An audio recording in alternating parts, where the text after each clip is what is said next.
دوی شەشی ساڵی 637 لە سەردەمی فەرمانڕەوایەتی پێشەوە عومەری کوڕی خەتاب ڕەزا و ڕەحمەتی خوای لێبێ جەنگی یەکلاکەرەوە و بەناوبانگی قادسیە لە نێوان سوپای ئیسلام و سوپای ساسانیەکاندا ڕوویدا و دوای کوشتارێکی زۆر و بەردەوامێکی چەند ڕۆژە سوپای موسڵمانان بە سەرکردایەتی سەعدی کوڕی ئەبی وەقاس سەرکەوتن و کۆتاییان بە حوکمی چەند ساڵی پڕ لە گەندەڵی و ستەمی ساسانیەکان هێنا و ئیسلام بە تەواوەتی لە نیمچە دوورگەی عەرەبی و عێراقدا چەسپا.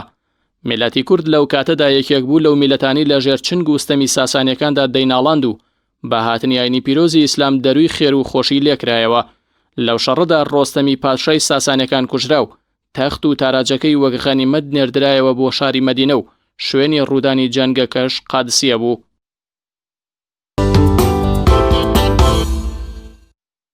دوی شەشی ساڵی 1970 کۆچی دوایی زانە و کەسایەتی کاریگەر و بەرجەستەی کوردستان مامۆستا مەلا ساڵحی شارەزووری ناسرا و بە مەلا ساڵحی زارا لە تەمەنی 77 ساڵیدا.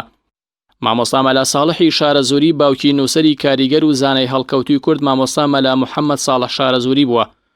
جەنابی مامۆستا کەسایەتێکی سەنگین و حەقبێژ و کۆمەڵایەتی بووە. ڕۆڵی لە بێداری ئیسلامی و هۆشیارکردنەوەی خەڵکدا زۆر بووە.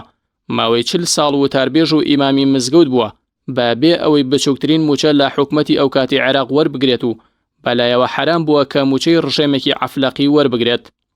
هەروەها جەنابی مامۆستا مەلا ساڵحی شارەزووری بنیادنەری مزگەوتی گەورەی سەی سادق بووە. جەنابی مامۆستا ساڵی 1911 لە ڕۆژهەڵاتی کوردستان لەدایک بووە.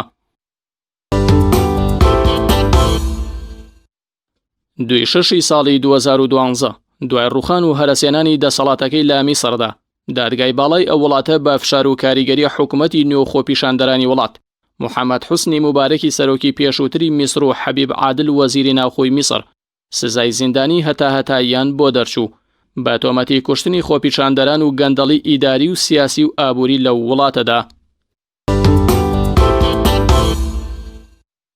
دوی شەشی ساڵی 2017 کۆچی دوایی زانە و لێکۆڵەری ئیسلامی محەممەد شێخڕاوی لە تەمەنی 89 ساڵیدا ناوبراو ساڵی 1928 لە شاری ئەسیوتی میسڕ لەدایک بووە.